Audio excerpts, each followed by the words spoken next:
region of Cameroon, as the government of Cameroon announced that people must converge on divisional headquarters on the 6th of December 2020 for regional elections. The insecure state of the northeast and southwest regions of Cameroon will be part of talking point in this edition of the news. Meantime, Cameroonians have gone reacting as the government of Cameroon convened regional elections in Cameroon. Members of the opposition and key opposition political parties in Cameroon, like the CRM, are planning a nationwide protest demonstration. These stories and more will be yours in this edition.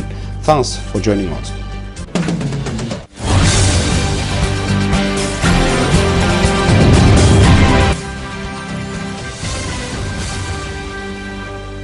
Thanks for choosing Equinoxe Television. You are watching the primetime newscast coming live from Equinoxe Central News Desk in Douala, Cameroon's economic capital city. Ladies and gentlemen, we are 5 minutes after 5 p.m. in Accra, Ghana, and it is 5 minutes after 6 p.m. in Douala, Cameroon's economic capital city.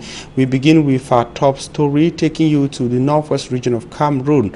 A few days after the decision of the mayor of Bamenda, the chief town of the region, to ban the circulation of commercial and private motorbikes within the city of Bamenda city dwellers are facing challenges.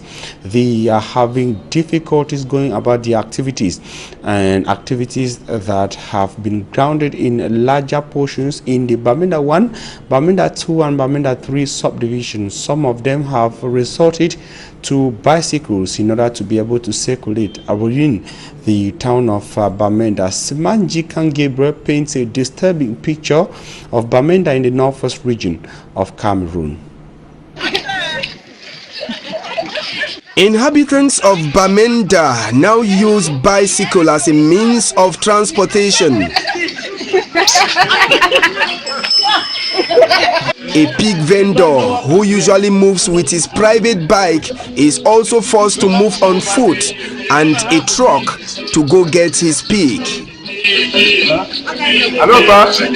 These are just some of the tough moments inhabitants of Bamenda will have to go through until the ban is uplifted.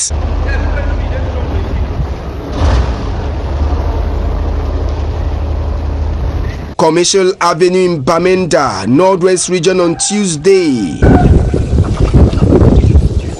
The road was void of commercial bike riders alongside those with private motorcycles. Circulation of commercial and private bikes in some zones of Bamenda 1, 2 and 3 subdivision was effective.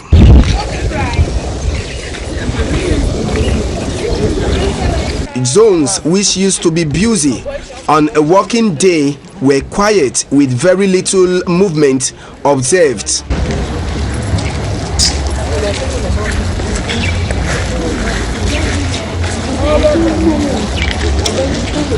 At Nitop 1 quarters, no inhabitant was on the street as everyone was indoor owing to the security situation. According to sources in Bamenda, at each checkpoint, security forces were on control. They carried out search on inhabitants who were moving on the way. Earlier in the day, areas like Chest Street, Frundi Junction,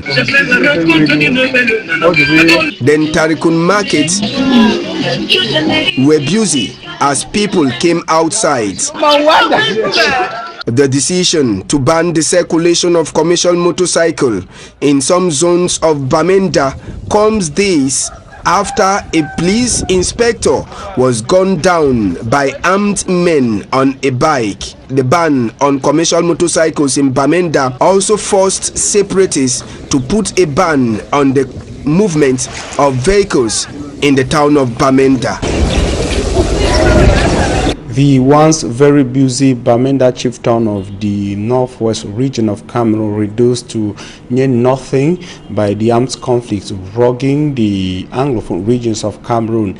It's been for 3 years and running, and that is one of the reasons that opposition political parties in Cameroon, notably the CRM, that is the Cameroon Renaissance Movement political party, the SDF, the Social Democratic Front political party, the CPP, the PAP have decided not to participate in the convened regional elections.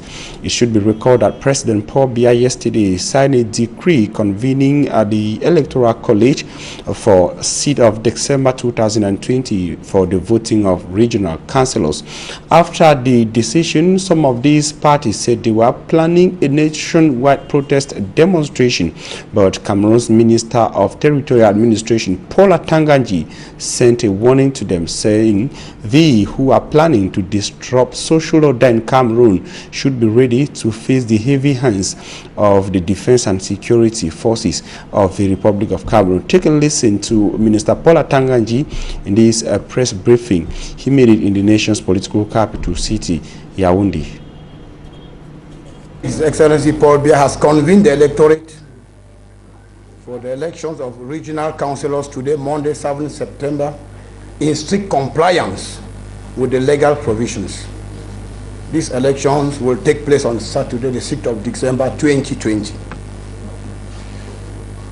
The election of regional councillors is the final stage in the setting up of state institutions provided for by the Constitution.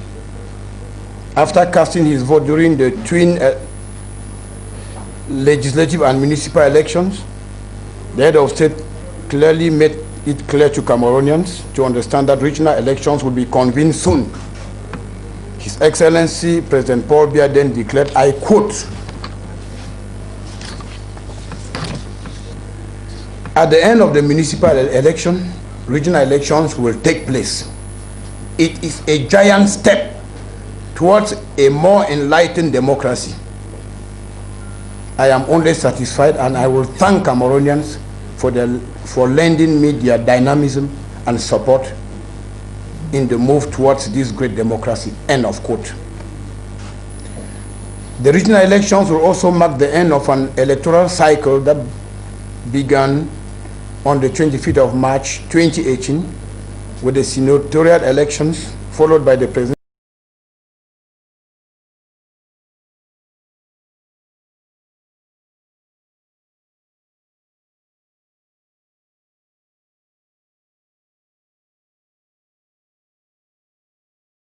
process. Implies therefore the holding of elections of regional councillors, which is highly awaited by the vast majority of Cameroonians.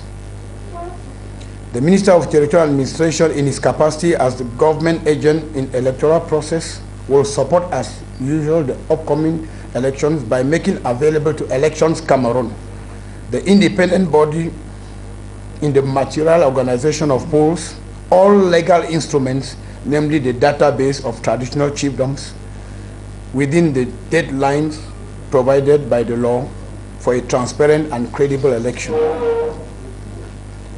As in previous polls, especially the presidential elections of 7 October 2018 and the legislative and municipal elections of 9 February 2020, the Ministry of Territorial Administration will provide ELECAM with optimum security for the elections of regional councillors, which will take place nationwide in a very serene atmosphere. It has come to my knowledge that some political parties, losing stream, have made some irresponsible declarations by putting some preconditions for the holding of regional elections. This mischievous plan is aimed at destabilizing Republican institutions and is against His Excellency President Paul Biya, who incarnates them.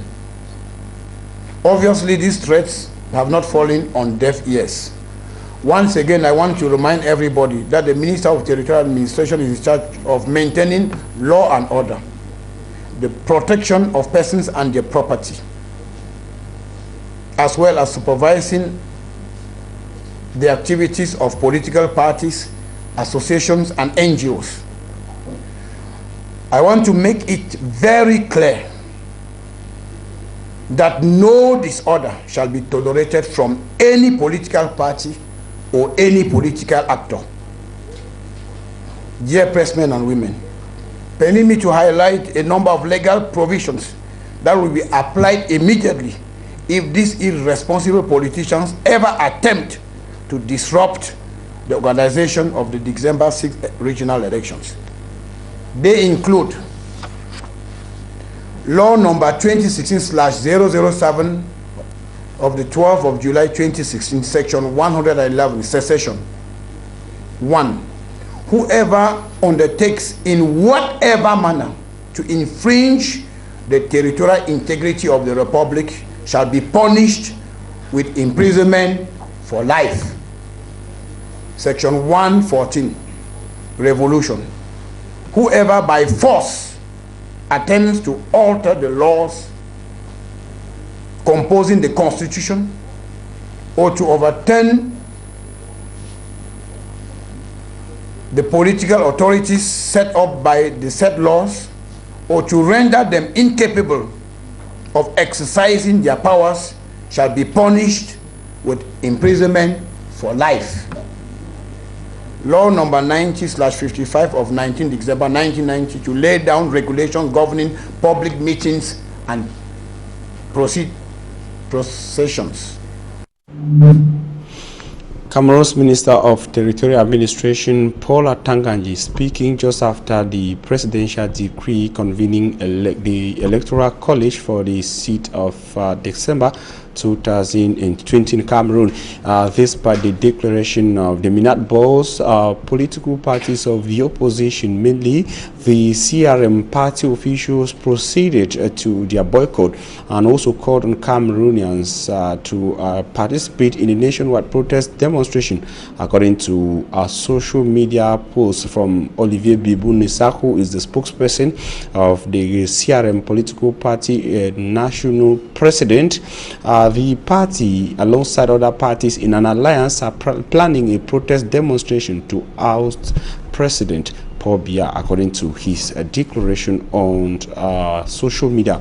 That is on social media. But in the city of Douala, we hooked up with politicians, notably Barrister Julius Achu of the PTM political party, who thinks parties who are planning to boycott the election are only afraid of another failure, referring to the SDF party. With regards to the CPTM or the CRM party, he believes the CRM party has no councillors and cannot participate in an election which, according to him, will be a failure. Listen to him in the following extract. In 2018, why didn't they say that in 2019? Why didn't they say that in February this year? Meanwhile, to the best of my knowledge, on the contrary, those who were claimed to be secessionists are no longer on the field, because those who are there now are thieves and thugs who are actually hurting the population more than talk about secessionism or whatever. Whether you like it or not, they've created fear, and who's afraid? The population. Who are those being killed? Members of the population. How many people have you heard have been killed? How much have you heard interchange of fire between the army and the so-called secessionists? That thing about secessionists has died down to banditry and highway and robbery, which is going on now. So the government has succeeded in containing the armed rebellion. That's when some people get up and say, well, we don't want to go in for elections. Fine, don't go. But those who are ready will go. That's the issue. If you don't go, those who are ready will go for it. They have no councillors, so they have no interest. And when it comes to SDF, I don't know why they're scared, because those elections are going to take place in the regional headquarters. Well, I just feel that the SDF is a party that has been subject to a lot of political failures, and I'm sure they feel this is going to be one of them. That's just why they are raising their shoulder and say, well, let it happen. We don't give a damn. All I think is that this issue about region has taken its time because of the COVID. That's some sort of disturbed the smooth functioning of the system in the world over. not only in Cameroon. So it has come now that the president said, okay, we got to remember this, at a certain point in time, the same parties were accusing the head of state of being slow. Now that he's done it, now they change the format to say no, they're not going to participate. In any case, it's their democratic right to say where we're not participating. As they're not participating, those who are going to participate will participate, and the country will continue without them. But you see, how can you participate under the same laws on 3 different elections, only for you to come and say one of the tenets, one of the a certain part of the law which is supposed to be respected, you want to go against it now? Does it make sense? It means you are doing something and the opposite. And at the same time, all those who are saying we are not going in for have benefited from this same law, because some of them are parliamentarians, some of them are senators, some of them have been councillors.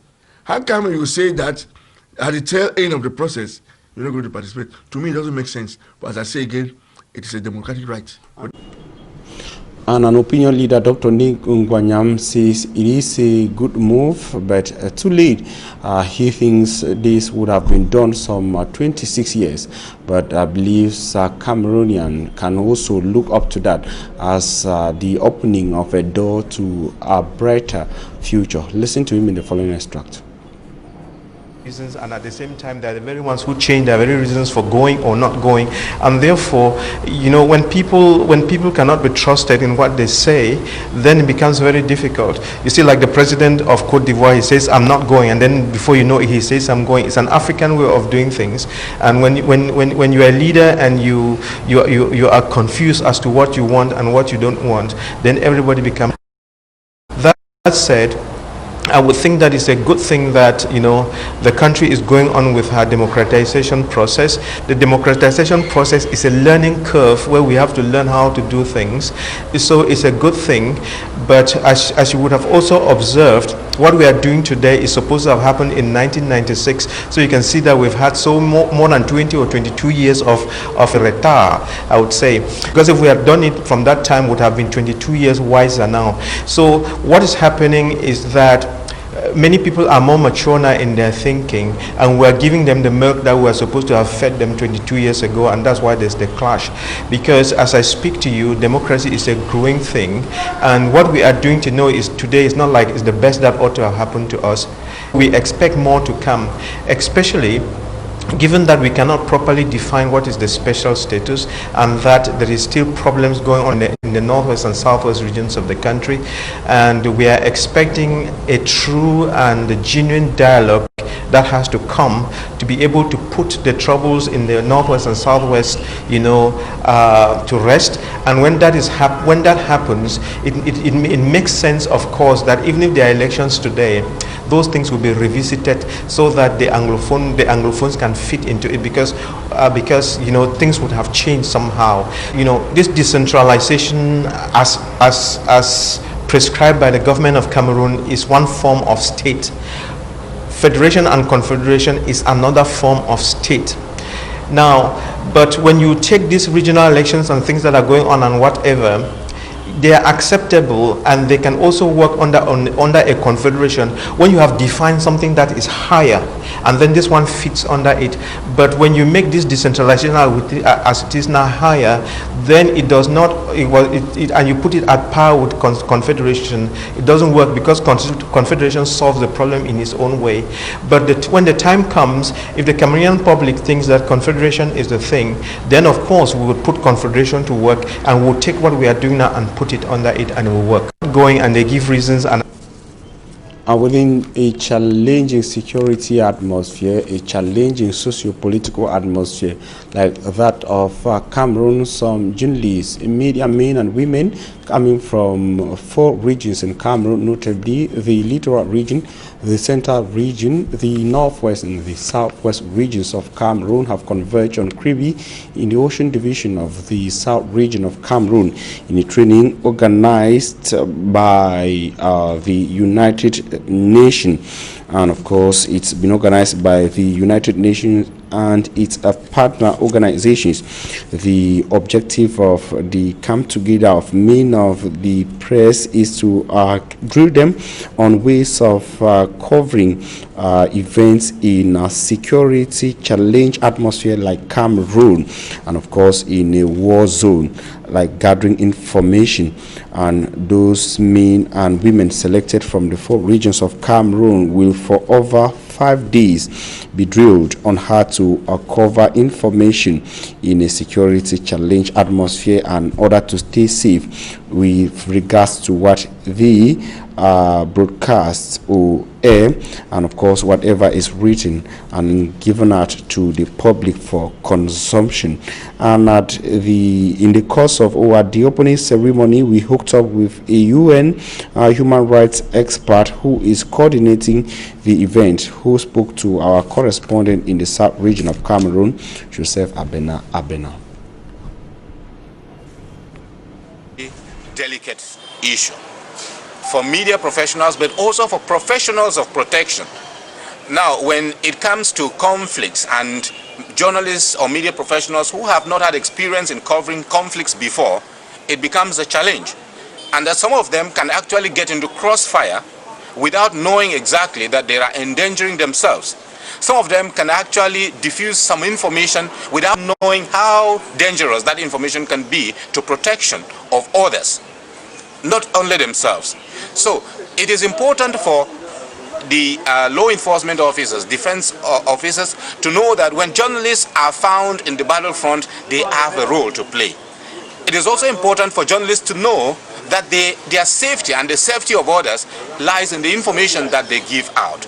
So this is a very strategic and very complex scenario that we need to clarify, so that journalists know that when they go down to the field, they need to respect certain ethos of security and law enforcement.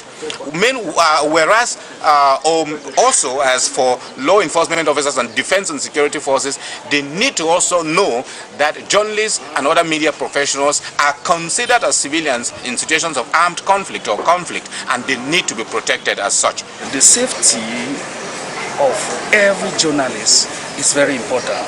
Conscious of the fact that you know exactly the important role the media play in the society, and I think this seminar is important because it's going to help journalists realize that in doing their job, their security is important, and in doing their job they should not violate the laws of the land.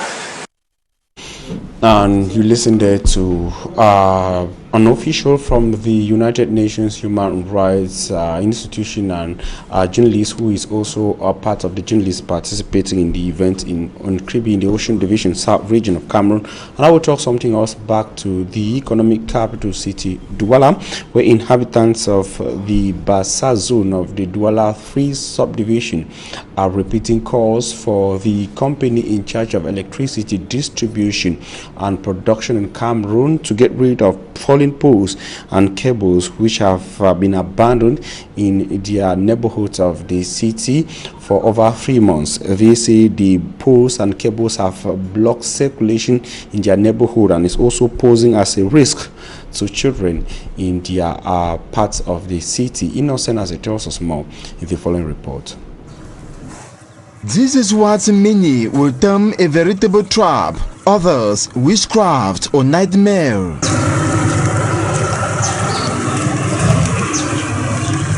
A new electric poles and live cables scare majority of the inhabitants of the Bassa zone in the Douala 3 subdivision from using roads blocked by these abandoned death traps. Only the courageous use these major roads despite high possibility of electrocution. Un véhicule d'une société que je ne peux pas citer le nom. This pole, for instance, was brought down by a vehicle belonging to an enterprise. It has been lying here for close to 2 months, and nothing has been done, even by the electricity production and distribution company, like to get rid of it on this road. Qu'il allait engager une procédure. Bon, bien sûr que la procédure, je ne sais pas si elle est en cours ou pas. il y a le jeu. If someone gets electrocuted to death, Enyo will be responsible. Si actuellement quelqu'un meurt ici, c'est Enyo qui sera responsable. Et nous avons là une école qui est là tout proche. We have a school here and children in their hundreds frequent this route for holiday classes. Et nous avons aussi des enfants là qui sont en train de jouer tout près. A baffling issue as an Enyo branch office is found just 50 meters from here. Ce qui est lamentable, c'est du fait que l'agence elle-même n'est pas loin, elle est juste à la proximité. Not even a worker has been sent to come and take stock of the situation. Elle nous demande de venir sur le lieu, sur le terrain et faire analyse de la situation. Nous sommes allés vers le chef d'agence. We went to the branch manager and complained, but no action has been taken till present. Jusqu'à présent, j'ai même saisi le 90, mais pas de suite. The fallen poles bearing street lights have led to rise of insecurity in the locality. Partout là, il y avait des lampadaires accrochés sur tous ces poteaux qui jonchent le chemin de la route. It has become practically impossible to move through the streets at night. Donc vraiment, nous déplorons ces situations. Arms are crossed and immediate action expected from Enyo officials. Several shops in Bamesengi in Buda, chieftain of the Bambutus division of the West region of Cameroon, have been burgled by men of the underworld. The incident that occurred Monday is sending shocks and fears across inhabitants or amongst inhabitants of Buda, who say it is coming few days after the controversial transfer of the gendarmerie commander for Buda, warrant officer Lashele Sebastian. Smart Njikan Gibe tells us more in the following report. Bamisenge neighborhood in Buda, West region of Cameroon. Men of the underworld resurface again after their absence for several months. Some stores involved in the sale of basic commodities in this locality have been broken into by men of the underworld. The men of the underworld took away several items sold by the vendors in this business place. A victim of the attack says it has been for a while they have not cried out. They are now calling on the authorities to come to their rescue. Qu'on essaie d'organiser, si on peut faire les comités de vigilance, surtout avec leur appui, parce que si on fait une comité de vigilance sans l'appui des autorités, ça ne va pas marcher. This incident is happening days after Senior Warrant Officer Lashele Sebastian left Mbuda after serving for 2 years. The population believe the forces of law and order will have to increase their patrols. The fight against COVID-19 is gaining grounds in Tombe, in the Kupema-Ninguba division of the Southwest region of Cameroon. The joint effort of administrative officials and health personnel of that part of the conflict-hit Southwest region of Cameroon is said to be yielding fruits, as Immaculate Fogwe tells us in the upcoming report. With just a COVID-19 positive case registered in the town of Tumbel in the Kupema-Nguba division, southwest region of Cameroon, administrative and health authorities are stepping up the fight against the spread of the coronavirus in the area. So we are saying that we lost a colleague at the district hospital Tumbel who passed away, and sample was collected and tested and proven to be positive. We don't want more cases of coronavirus in our health district. We all know that COVID-19 is real, and government has put up measures to prevent the spread. Remember government measures of wearing your mask, of regular hand washing under running water and soap, or using an alcohol-based sanitizer. A committee of health workers have been trained and later sent to the field to sensitize the population on the dangers of the virus. It's for mass sensitization and screening for COVID-19. So if we have a positive case, we have a room to keep them, then follow up their condition for their treatment. If the case is a mild case, we will follow up treatment at the home. If it's a severe case, we will rapidly send the person to a special training center in Tico. Administrative and health workers were able to lead by example as they equally got themselves tested, a move greatly appreciated by local inhabitants. Okay, I was scared, but when I saw the authorities, the health personnel, they went to do their own, so I was encouraged. So I went also to do mine, and it came out negative. So I'm encouraging everybody in the community, in your household, in the market. I'm encouraging you guys to do your own and be tested so that you can prevent yourself and prevent others from getting infected. Administrative and health authorities are urging the population not to neglect any of the COVID-19 preventive measures in order to stay safe. Kamer, what is your motto?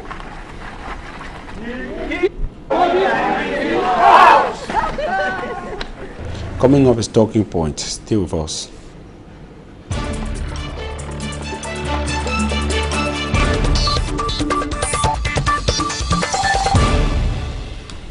Thanks for joining us on Talking Points. Today we are receiving a journalist. With him we shall be looking at the atmosphere in Cameroon. Some say it's uncertain, disturbing, just after the president convened the Electoral College for December 2020.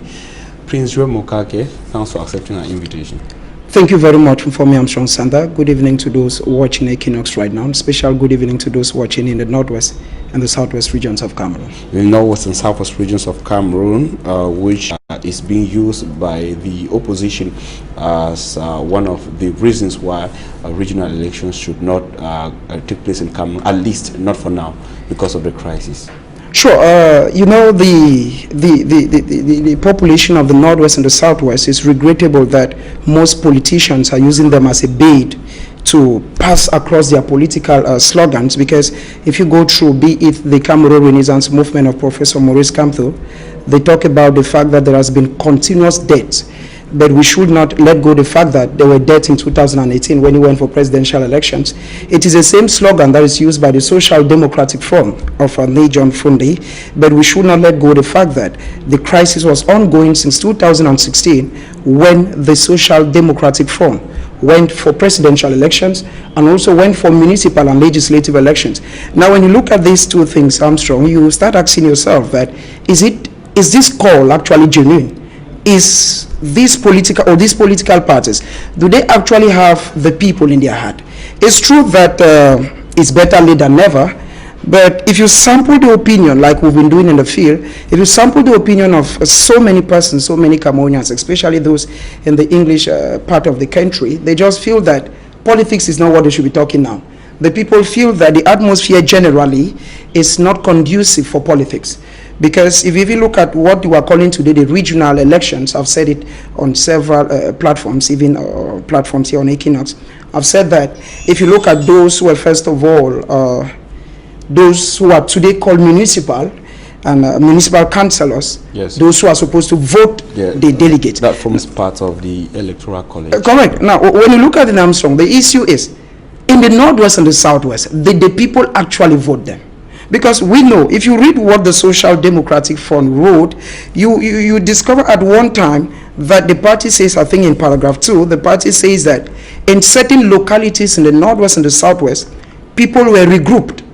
It means that they took people from different villages or from different kept them in one polling station, and they had to vote. They formed polling centers. They formed polling stations. Now, centers, yes. Sure. The polling stations were merged together to form polling centers, like the case of Momo, for example, where polling stations within the subdivisions were brought to Mbengui to form a polling center.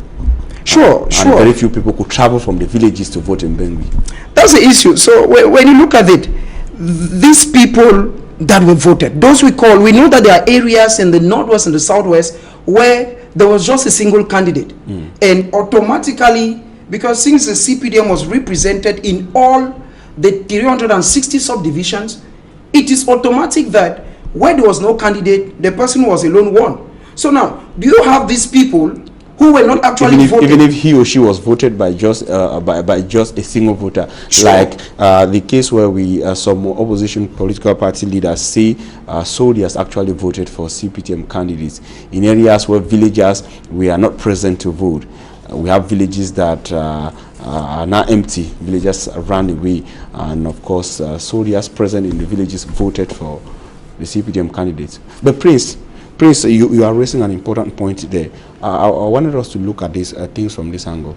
You said the issue in the north and south regions of Kamer is being used by some politicians, political parties, yes, to attain their objectives. Now, looking at it from a journalist perspective, the atmosphere in the northwest and southwest regions, taking the case of Bamenda, for example, is it actually conducive? Is it actually the right context, the right time for such elections to hold? For me, I'm from Sanders. Since 2016, I'm one of those journalists who have always said that what we should be talking in the northwest and the southwest now is not elections. I'm saying so because I have had to go down to these areas even during elections and after elections. You will discover that, I give an example. For instance, you go to a village like Mile 16, some meters here from Imboya, yes, you will discover that the entire community has relocated because of the insecurity. And since the electoral code says that you can only vote where you registered, it means these people did not vote while in other French areas. Another area, I take you to Donga Mandun. Go to an area like Chongi. It's under the Misaje subdivision. You will discover that it is an area where completely was deserted by the people because there was a kind of an army camp there. Now, who are those who voted there? Automatically, it is those in uniform and some civil servants. Now, these people that were not actually, if at all, some people voted them. Let's say some in the northwest, because it will be, as a journalist, it will be wrong for me to say that completely civilians did not vote in the northwest and the southwest. In some areas, some people mustered the courage to vote. But a majority of